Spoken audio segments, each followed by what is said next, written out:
So, eto na nga guys, napagtanong-tanungan namin. Haba Ito ng pala pila, yung be. pares na hinahanap namin.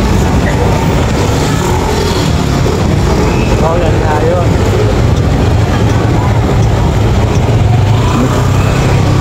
Opo ng pila. Tingnan mo doon.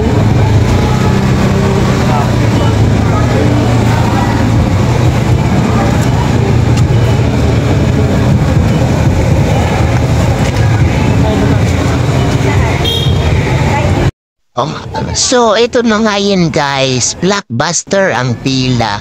So, nandito lang pala siya sa likod ng... sa likod siya ng Jollibee. Dito siya nakapwesto. Ayan. Ayan yung mga katabi niya guys. Sa kanya. So, ayan lang sila. Pero, ewan ko lang kung masarap talaga siya. So, first time namin umorder. At isa pa, bago lang naman sila dito. So, yun. Tatry natin. Ayan pala yung pila, oh. Napakadami. Tapos, madami pa yan sa likod namin. Ayan, di ba? O, di ba? Samantalang ang dami namang kainan. Pero, ewan ko ba't yan ang pinipilahan nila. So, ayan nga, guys. Try natin. Ano kasi siya? 50 pesos lang pala siya, guys. Kapag pares lang siya, 50 pesos. Pag with rice, 60 pesos. With lechon na yon. So, mura talaga siya. So, ayan, mag-antay-antay muna tayo kasi parang wala. Matagal-tagal yung nagsiserve.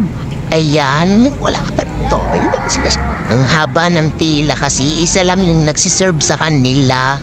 Excited. So, ayan, tambay-tambay habang nag-aantay tayo dito ng pila. Ayan, malapit-lapit na ako, guys. So, yun na nga. Ayan, please fall in line. So, everyday, ibig sabihin, mahaba ang pila dito lagi. O, di ba?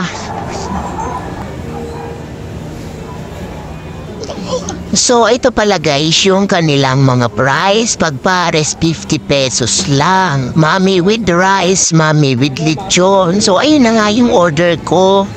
Ginagawa na ni Ateng. So, yan ang mga pares nila. Ayan no, 50 pesos lang. Ang dami na. Tapos marami pa siyang sabaw. At saka isa pa, malasa din talaga siya, guys. So, tapos na nga kami, ayan na ang pila namin sa labas. So, ayun lang guys, dito lang yan sa may likod ng Jollibee, Burgos, yung Tanya. So, yun lang guys, thank you for watching. Bye-bye, XRC Square, Montana.